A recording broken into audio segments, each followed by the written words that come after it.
तो चूक हुई या जानबूझकर चूक हुई, दोनों बातें हैं। ठीक है, ये हुई। और उस पर बाहर के कौन लोग इन्वॉल्व थे? डॉक्टर राजकुमार अमिताभ जी, माफ कीजिएगा, एक मिनट। भवानी भट्ट जी, मैं एक सवाल इस ढंग से पूछूंगा। जब तिवारी जी आंध्र में थे गवर्नर, तो आज जिस भूमिका में आप हैं, उस वक्त उनके साथ उस भूमिका में कौन था? देखिए, आपसे अगर मैं इस बारे में मैं अगर आपको उत्तर दूं तो देखिए, जो अभी तो मैं एक परिवार के सदस्य के रूप में माननीय तिवारी जी के साथ में हूं पिछले 6 महीने से। और आपको बताएं कि जो महामहिम राज्यपाल के पद पर जब वो आंध्रा में थे, तो उस वक्त आप को बहुत जानकारी इस बारे में होगी कि वहां एडीसी होते हैं, 2 एडीसी गवर्नर साहब के पास में होते हैं। वो हर जगह का एक नियम अपना है, तो वहां पर भी उनके साथ में एडीसी रहे और पूरा स्टाफ जो प्रोटोकॉल गवर्नर साहब का होता है वो वहां पर रहा। अब उसमें जो तिवारी जी के निजी स्टाफ में लोग रहे, वो लोग उस षड्यंत्र का हिस्सा हो सकते हैं। देखिए, बिल्कुल हो सकते हैं। इसलिए नाम आप नहीं ले रहे हैं।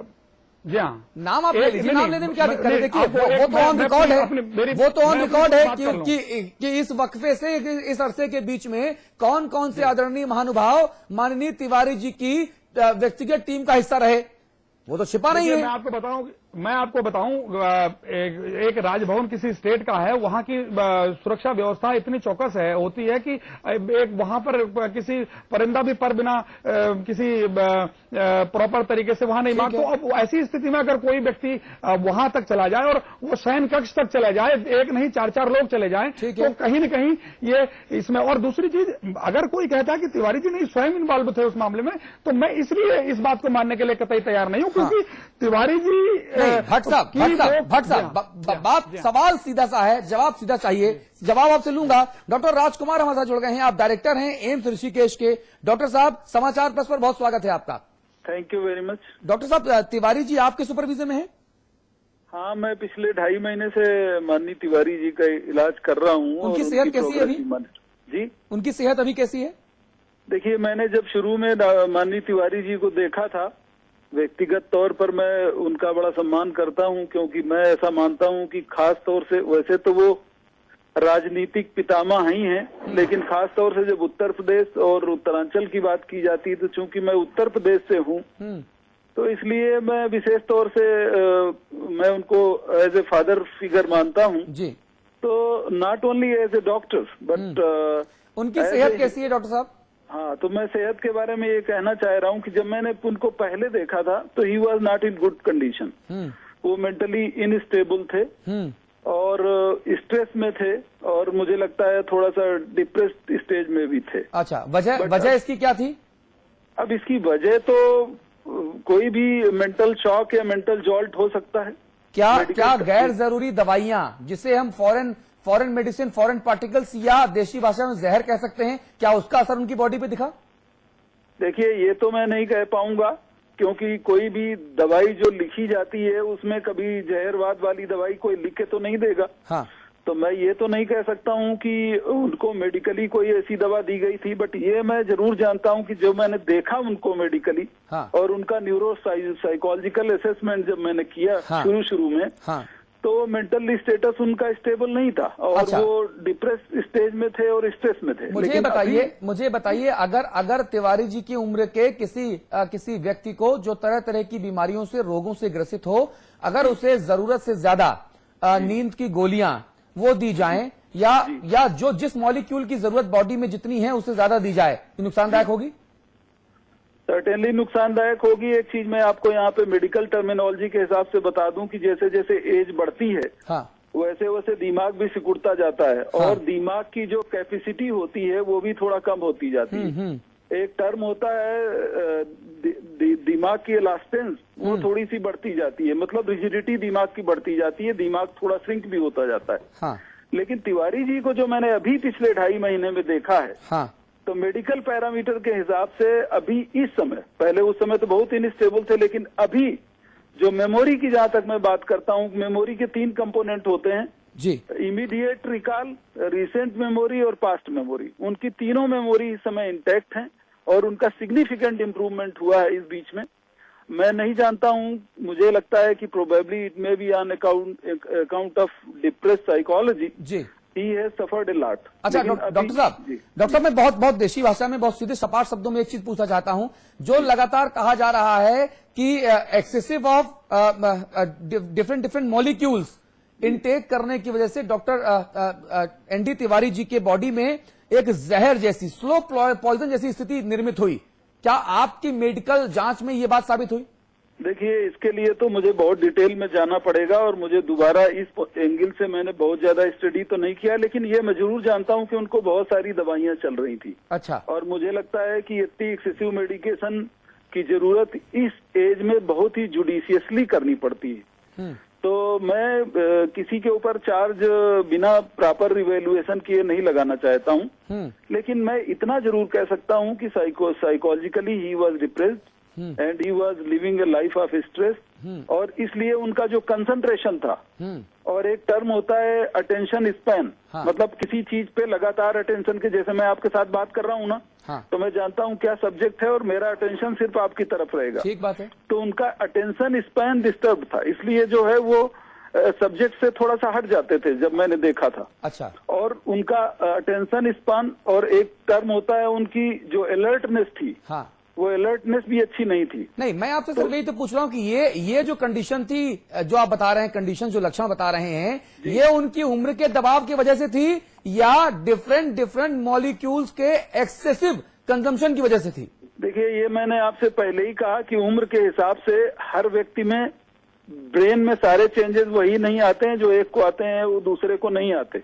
और जहां तक मैंने उनकी हायर फैकल्टी की बात की, वो बहुत ही ज्यादा इंटैक्ट है इस समय, और उनकी मेंटल कैपेबिलिटी अनक्वेश्चनेबली बहुत अच्छी है आज की तारीख में। डॉक्टर साहब, तो जी डॉक्टर साहब एक छोटा सा सवाल लेमैन की तरह, जी, मैं क्योंकि इस विधा को तो मैं जानता नहीं, जी, एक सक्रिय सामाजिक जीवन जीने वाले व्यक्ति को, जी, उसकी उम्र भले ही 84 साल, 85 साल, 90 साल हो, जी, अगर आप सुबह, दोपहर, शाम और रात चारों वक्त नींद की गोली देंगे, जी, तो वो तो जब तक रहेगा अर्धचेतन अवस्था में रहेगा, जगे या सोए, उससे क्या फर्क पड़ेगा? बिल्कुल आपने सही कहा है, उससे कई सारी चीजें डिस्टर्ब होती हैं।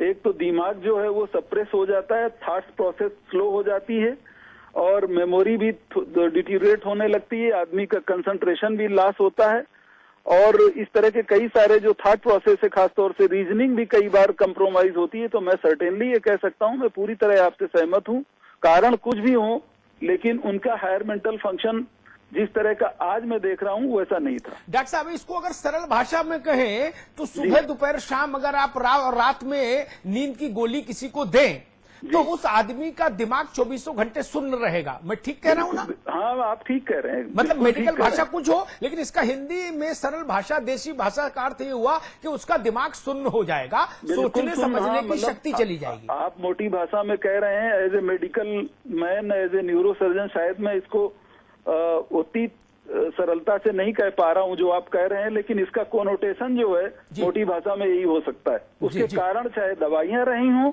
या और कोई फैक्टर रहे हों। जी रशीद मसूद साहब, ये अपने आप में एक बहुत बड़ा खुलासा है, ये अपने आप में एक बहुत चौंकाने वाली बात है कि एनडी तिवारी जैसे इतने बड़े कद के राजनेता के खिलाफ उन्हीं के साथ, उनके घर में हमेशा मौजूद व्यक्ति या व्यक्तियों का समूह इतनी बड़ी साजिश करेगा। कोई आभास?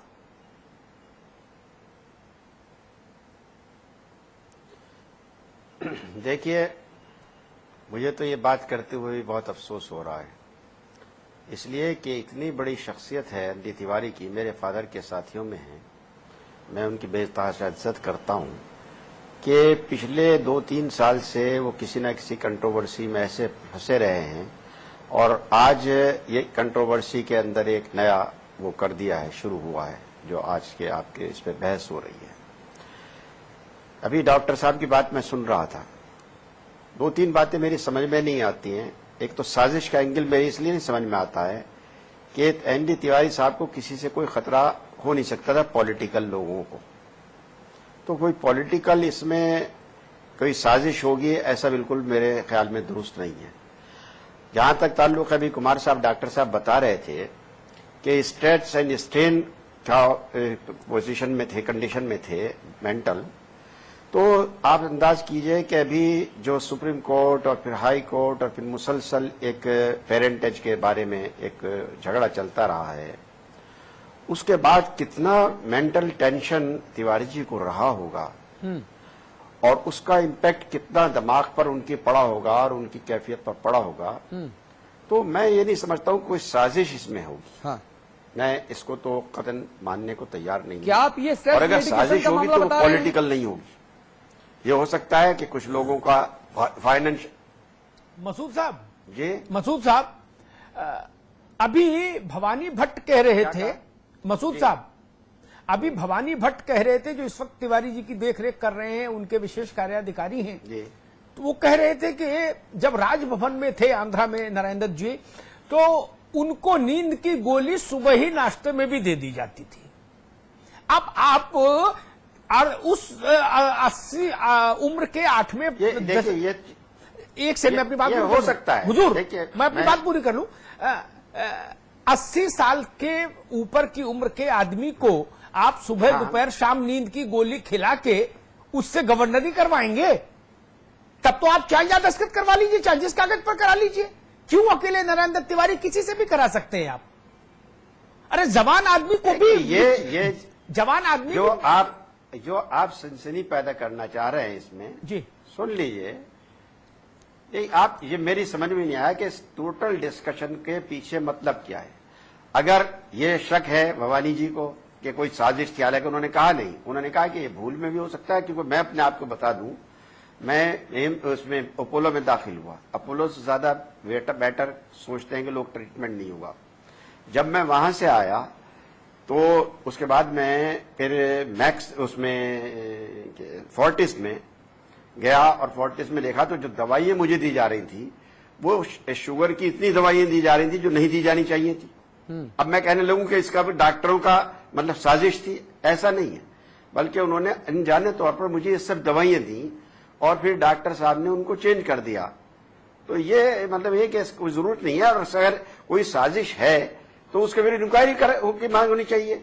ये एक जो तमाशा सा बनाया दिया गया है तिवारी जी का, ये मैं इससे बहुत दुखी हूं। तिवारी जी एक बहुत ज्यादा रेस्पेक्टेबल आदमी हैं और चूंकि मेरे फादर के दोस्तों में हैं तो मुझे इसलिए उनके बारे में जब ये चर्चाएं होती है इस तरीके की तो बड़ी तकलीफ होती है। मसूद साहब, इसलिए मैं कहता हूं कि इसमें इंक्वायरी हो जानी चाहिए। आपकी बात बिल्कुल बहुत संजीदा बात कही मसूद साहब। आपने बहुत सीधी कहे कि साहब ये आपने बहुत संजीदा बात कही, लेकिन मैं आपको याद दिलाऊं, अभी कुछ वक्त पहले नरेंद्र तिवारी ने एक विज्ञप्ति जारी करके अपने दस्तखत से यह कहा था कि मेरे अति विश्वस्त निकटवर्ती लोगों ने मेरे खिलाफ सुनियोजित षड्यंत्र किया, इसलिए यह सवाल पैदा हुआ, अन्यथा यह सवाल ही पैदा नहीं होता। नहीं, वो देखिए मैं कह रहा हूं, मैंने कहा है कि यह हो सकता है कि पॉलिटिकल साजिश तो इसमें बिल्कुल नहीं हो सकते, इसलिए कि कोई उनके ऐसा खतरा किसी को नहीं था कि तिवारी जी जो पॉलिटिकल आदमी हो। लेकिन कुछ लोग हो सकते हैं कि जो उनकी जायदाद और उनका जो सरमाया है वो हासिल हो सकता हो उनको इस तरीके से करके, या उनसे कोई और बेनिफिट हो सकता हो, जो उनके करीबी लोग हो सकते हैं, पर्सनल लोग हो सकते हैं, वो ये कर सकते हैं। इसमें इंक्वायरी अगर हो जाए तो कोई दिक्कत की बात नहीं है। अगर कोई शक है कहीं इस तरीके का तो इसमें इंक्वायरी की मांग की जाए, बहुत अच्छी बात है, कोई इसमें प्रॉब्लम नहीं है। लेकिन मैंने कहा कि मैं इसमें कोई पॉलिटिकल एंगल नहीं देखता हूं, पॉलिटिकल कोई साजिश है। जी भवानी भट्ट साहब, आखिरकार आपको ये आभास कब हुआ कि ये सब गड़बड़ झाला चल रहा है?